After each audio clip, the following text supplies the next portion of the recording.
할렐루야. 오늘 주일 2부 예배 나오신 여러분 모두를 주의 이름으로 축복하고 환영합니다. 여러분의 영혼이 잘 된 것처럼 늘 범사가 잘 되고 건강하실 수 있기를 주의 이름으로 축복합니다. 요즘에 길도 미끄럽고 또 독감도 유행하고 하지만 또 다들 낙상하지 않고 또 감기 걸리지 않고 건강하실 수 있기를 주의 이름으로 축복합니다. 오늘은 신년을 시작하는 새해 셋째 주일이고요, 우리 교단에서 지키는 해외 선교 주일입니다. 지금 우리나라는 한류며 또 K-팝으로 인해서 전 세계에서 유명한 영향력 있는 그런 나라 가운데 한 나라죠.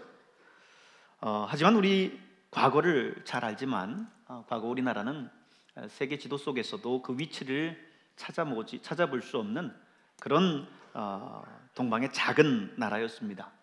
과거 샤머니즘을 또 섬기고 또 고려시대에는 불교, 조선시대에는 유교 사상이 뿌리 깊게 지금도 이 땅에 남아 있습니다. 칠흑 같은 어둠 속에 있었던 이 동방의 작은 나라 조선을 하나님께서는 사랑하셔서 선교사들을 보내주셨고 그들을 통해서 이 땅에 예수 그리스도의 복음을 허락해 주셨습니다. 저는 먼저 오늘 이 땅에 선교의 미랄이 되셨던 몇몇 선교사들의 이야기들을 함께 나누고 오늘 본문에 있는 말씀을 또 나누기를 원합니다. 먼저 개신교 선교사로서는 첫 번째 순교자로 기록된 영국 선교사였었던 토마스 선교사님에 대해서 함께 나눌 텐데요. 그는 1866년 9월 6일 조선에 복음을 전하기 위해서 여러분 역사책 속에서 많이 들어보셨을 거예요. 제너럴 셔먼호를 타고 평양 대동강변에 이제 도착을 하게 됩니다. 하지만 제너럴 셔먼호는 통상을 위해서 왔기 때문에 그 통상이 처음에 원만하게 이루어지지를 않습니다. 그래서 이 제너럴 셔먼호에서 당시 이현익이라고 하는 사람을 감금하게 되는데 그것 때문에 이제 사태가 돌이킬 수 없을 상황으로 치닫게 됩니다. 당시 배 안에서는 토마스 선교사는 절대 그래서는 안 된다라고 반대했지만 결국 그 의견은 거절당하고 이 사태가 급변하게 돼요. 평양성에 있는 모든 관민들이 크게 격분하고 이 일로 인해서 결국 군사적인 충돌로 이어집니다. 그 과정에서 이 제너럴 셔먼호는 암초에 걸려서 좌초되고요, 불길에 휩싸이게 됩니다. 하지만 이 불길에 휩싸인 채 배 위에서 이 토마스 선교사님은 성경을 대동강변에 던지면서 야소, 야소, 야소 하면서 외쳤다는 거예요. 야소가 뭐죠? 예수입니다. 예수.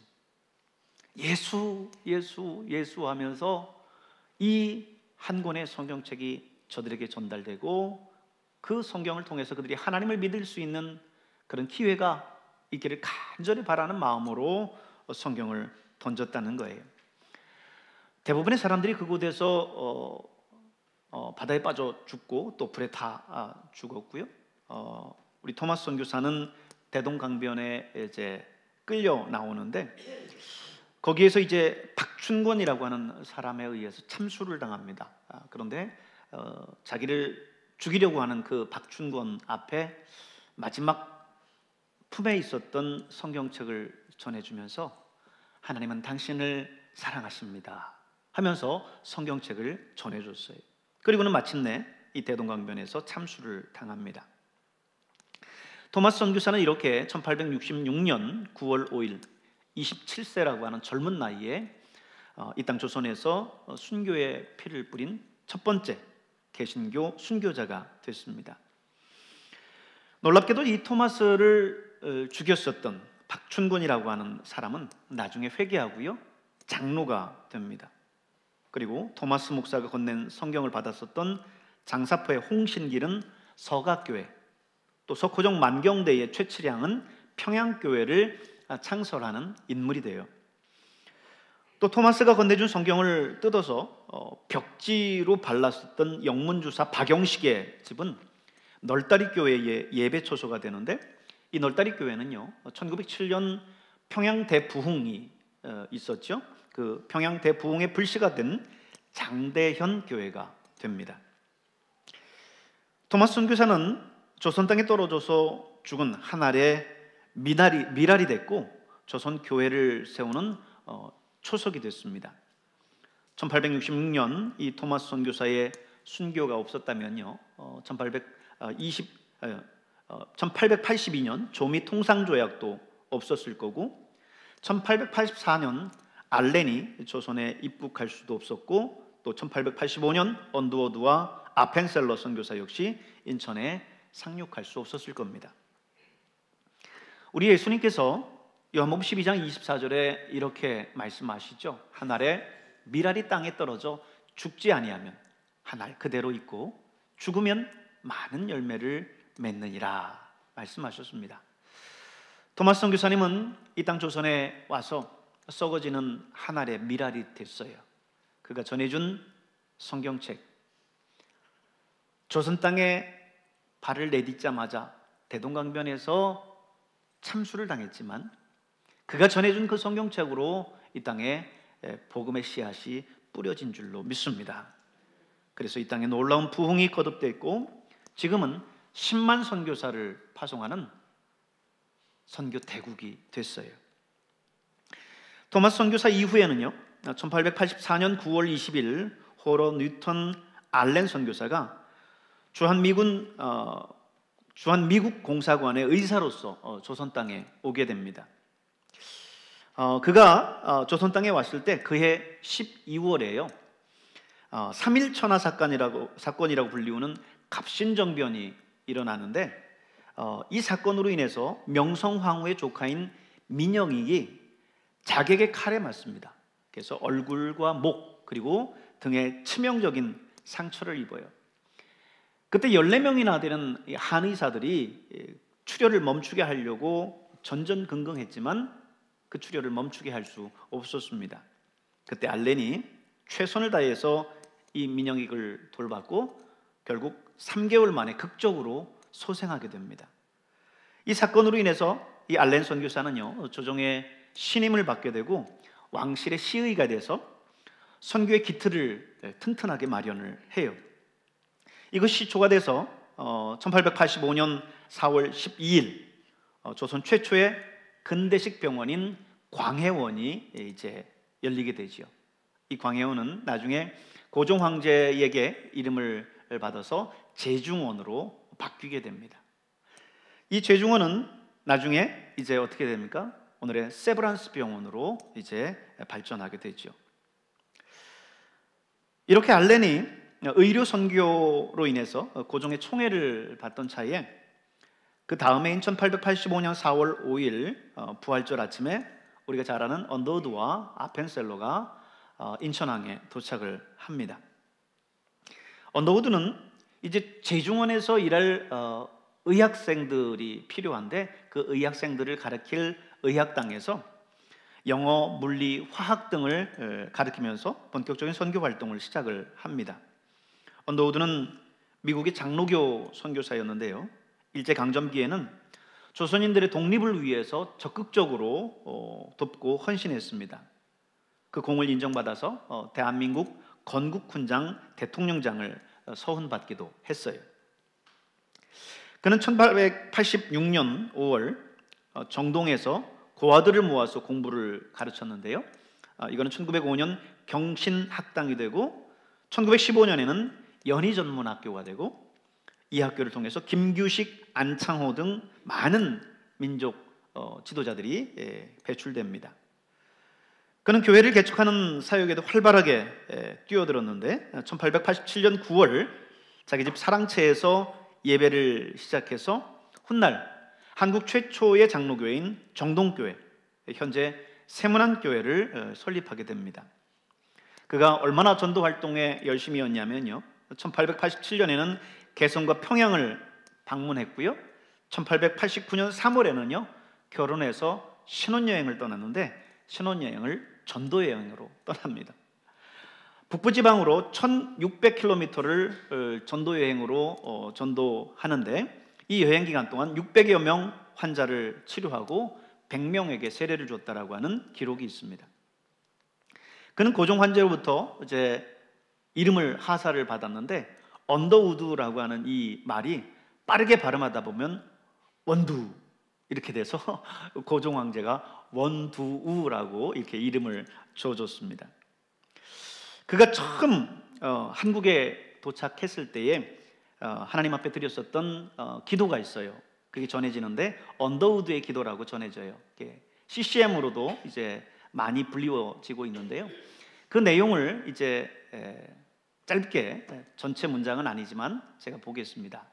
오 주여, 지금은 아무것도 보이지 않습니다.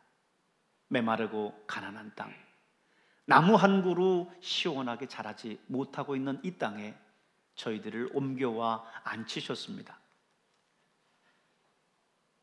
다음으로 넘겨줘야죠. 지금은 예배할 예배당도 없고 학교도 없고 그저 경계와 의심과 멸시와 천대만이 가득한 이곳이지만 이곳이 머지않아 은총의 땅이 되리라고 믿습니다. 주여, 오직 저의 믿음을 지켜 주소서. 아멘. 상당히 긴 기도문이 사실 있어요. 근데 가운데 중간을 생략하고 제가 여러분에게 소개해 드린 건데요. 이 언더우드의 기도를 이렇게 들으면요, 정말 이 땅의 백성들을 위해서 헌신했었던 그 선교사의 그 사랑, 그것을 생각하면서 참 감사하지 않을 수 없습니다. 언더우드가 인천항에 도착할 때 혼자 온 게 아니라 그의 아내 그리고 아펜젤러와 또 함께 왔습니다. 이 아펜젤러 선교사는요, 최초의 감리교 선교사입니다. 그는 외국인이 세운 한국 최초의 근대식 사교육기관인 배제학당을 세우고요, 또 한국 최초의 여자학교인 이화학당을 세웁니다. 배제학당이라고 하는 이 학교 이름 역시 영재를 키우는 학교라고 해서 고종 황제가 하사한 이름이고요. 이 배제학당은 오늘의 배제고등학교와 그리고 배제대학교로 발전하게 되지요. 또 이화학당은 여러분 너무나 잘 아시지 않습니까? 이화대학교로 역시 발전하게 됩니다. 아펜젤러는 특별히 언어의 탁월함을 보였는데요, 성서 번역에 헌신을 했습니다. 그래서 성경을 한국어로 번역하는 작업에 굉장히 열심을 냈어요. 특별히 신약성서 번역에 아주 중요한 역할을 이 아펜젤러 선교사님이 담당했습니다. 하지만 안타깝게도 그는 1902년 6월 11일 성경번역협회의 일로 목포로 배를 타고 가던 도중 군산 앞바다에서 그 배가 좌초돼서 그로 인해서 거기에서 세상을 떠나게 됩니다. 근데 사실 아펜젤러 선교사님은요, 당시 이 배가 좌초됐을 때 다른 구조하려고 다른 배들이 왔었고 그때 충분히 구조될 수 있었다라고 그래요. 그런데 당시 그 배를 탈 때 정신여자학교 교장 선생님이 한 조선 여학생을 부탁하면서 잘 목포까지 이렇게 보살펴 달라고 이야기를 했는데 그 여학생이 배에서 나오지 못해서 그 여학생을 구하러 들어갔다가 함께 나오지 못했다라고 합니다. 조선을 사랑해서 조선말로 하나님의 말씀을 번역하고 조선을 사랑해서 죽는 그 순간까지도 조선인을 구하기 위해서 살았었던 그분의 삶을 생각하면 지금도 가슴이 뭉클해져요. 사랑하는 여러분, 오늘 우리는 이러한 선교사들의 헌신과 충성을 인해서 이 땅에 복음이 들어왔다라고 하는 사실 한시도 잊어서는 안 될 줄로 믿습니다. 이들의 피와 눈물 그리고 순교를 통해서 이 땅에 오늘과 같은 부흥과 성장이 있을 수 있었어요. 우리에게 맡겨주신 이 거룩한 이 말씀과 이 복음을 위해서 충성을 다하는 저와 여러분이 될 수 있길 바랍니다. 여러분, 이들에게 하나님께서 복음을 맡겨주셨고 조선을 선교하라고 하는 선교적인 사명을 그들에게 주셨다라고 한다면 오늘을 살아가는 저와 여러분에게는 하나님이 무엇을 맡겨주셨습니까? 내게 주신 일이 무엇인가를 아는 것은 정말 중요한 일이에요. 목사가 하나님이 맡겨주신 일이라고 하는 이 자의식이 없다고 한다면 목사라고 하는 이 직업 자체도 한낱 직업에 지나지 않을 겁니다. 밥벌이 순환에 지나지 않을 거예요. 그러나 이것이 하나님께서 내게 맡겨주신 소명이요 사명이라고 하는 그 사실을 바로 인식한다면 하나님께서 분명히 우리의 삶을 이끌어 주시고 또 여기에 충성되게 살아갈 수 있을 줄로 믿습니다. 여러분이 목사는 아니라 할지라도 하나님께서 여러분에게 맡겨주신 일들이 있습니다. 그것은 거룩한 부르심이고 소명이에요. 여러분이 장로고 권사고 집사고 또 목장장이고 강사고 기관장이고 어떤 직분을 하나님께서 여러분에게 맡겨주셨든 간에 하나님이 여러분에게 맡겨주신 거라고 한다면 여러분 그 직분이 그 어떤 것보다도 소중한 직분이요 소명이라고 하는 사실을 기억하시길 바랍니다. 세상 동창회 회장이 아닙니다. 세상 마을의 이장이 아니에요. 하나님이 여러분에게 맡겨주신 거룩한 직분이라는 사실을 기억하시길 바랍니다. 그렇다고 한다면 우리는 이 직분을 위해서 우리 자신을 들여가며 우리가 헌신하며 이 직분을 감당해야 될 줄로 믿습니다. 여러분 이번 한 해 하나님께서 여러분에게 무엇을 맡기셨습니까? 남전도회 회장으로, 여전도회 회장으로, 또 총무로, 기관장으로, 목장장으로, 강사로 하나님께서 여러분에게 맡겨신 그 직분에 여러분 헌신하며 나아갈 수 있길 바랍니다. 오늘 우리 선교사들이 정말 자신의 모든 것들을 들여가면서 헌신했던 것처럼 오늘 우리의 삶을 우리가 들여가며 헌신해야 될 거예요. 그들은 편안한 자신의 삶들을 다 내려두고요, 당시에 정말 오지 중에 오지였었던 이 조선 땅에 와서요, 많은 선교사들이 그리고 그의 가족들이 풍토병으로 죽어갔습니다. 그들의 가족을 머나먼 이 오지에 묻고 복음을 위해서 헌신했었던 선교사들이에요. 그들처럼 여러분 오늘 우리의 모든 것들을 주를 위해서 또 헌신하며 나가야 될 줄로 믿습니다. 여러분 헌신이라고 하는 게 뭡니까? 한자로 말하면요, 바칠 헌자에다가 몸신자예요. 헌신이라고 하는 거는요, 우리의 몸을 바치는 거예요. 내 몸을 드리는 겁니다. 이 헌신의 가장 모범적인 삶을 사신 분이 바로 예수님이세요. 예수님이 이 땅에 오셔서 당신의 하나밖에 없는 목숨을 우리를 위해 주셨어요. 십자가 위에서 당신이 가진 모든 물과 피를 다 쏟아주셨습니다. 자신의 몸을 드린 헌신하신 그 예수님의 그 모습을 우리는 바라봐야 될 줄로 믿습니다. 가끔 헌신에 대해서 도전을 하면 시간이 없어요, 다른 일로 좀 바쁘고 또 제가 가진 것도 없고요, 탤런트도 없습니다, 이렇게 말하는 분들이 있어요. 근데 여러분 헌신이라고 하는 것은 다 쓰고 내가 남은 것이 있기 때문에 드리는 게 헌신이 아닙니다. 시간 남아 돌고 바쁜 일 없고 힘이 안 들어서 하는 게 아니에요. 힘들어도 추워도 시간 없어도 바빠도 시간과 물질과 열정을 바치는 게 헌신입니다. 여러분 우리 새벽 예배에 나오는 우리 성도들 가운데 보면요, 정말 비가 오나 눈이 오나 하루도 안 빠지고 나와서 예배 드리는 분들이 있어요. 눈이 수북히 쌓여도 그 눈을 밟고 오고요, 비가 그렇게 많이 와도 장화를 신고 오고요, 비바람이 몰아치는데도 불구하고 나와서 예배 드립니다. 그들이 뭐 힘이 남아 돌아서 시간이 남아서 그렇게 하겠어요? 자신의 몸을 드리겠다라고 하는 그런 헌신의 마음이 있기 때문입니다. 여러분 하나님은 우리의 모든 것들을 살펴보고 계세요.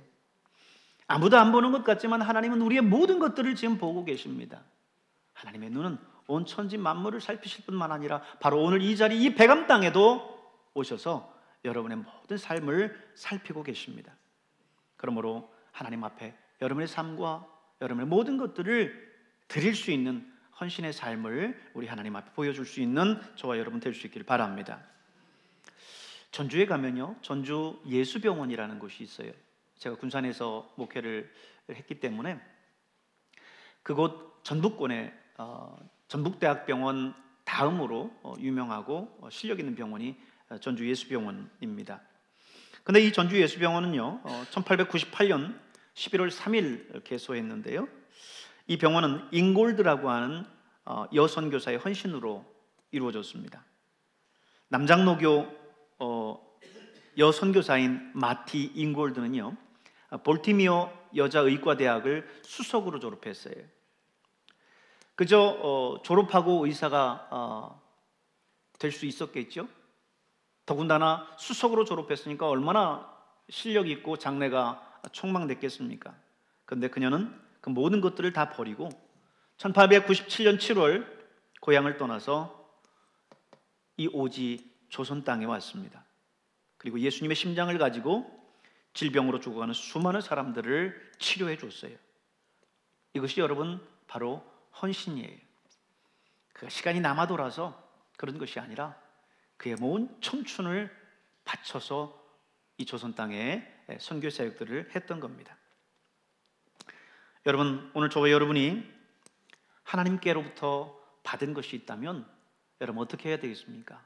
그 일을 정말 충성되이 감당해야 될 거예요. 오늘 본문의 말씀도 말씀하지요. 맡은 자들에게 구할 것은 뭐라고요? 충성이니라 그럽니다. 맡은 자들에게 구할 것은 충성이니라. 여러분, 여기서 충성의 충자를 보면요 마음 심자 위에 가운데 중자가 있어요. 그렇죠? 이 뜻이 뭘까요?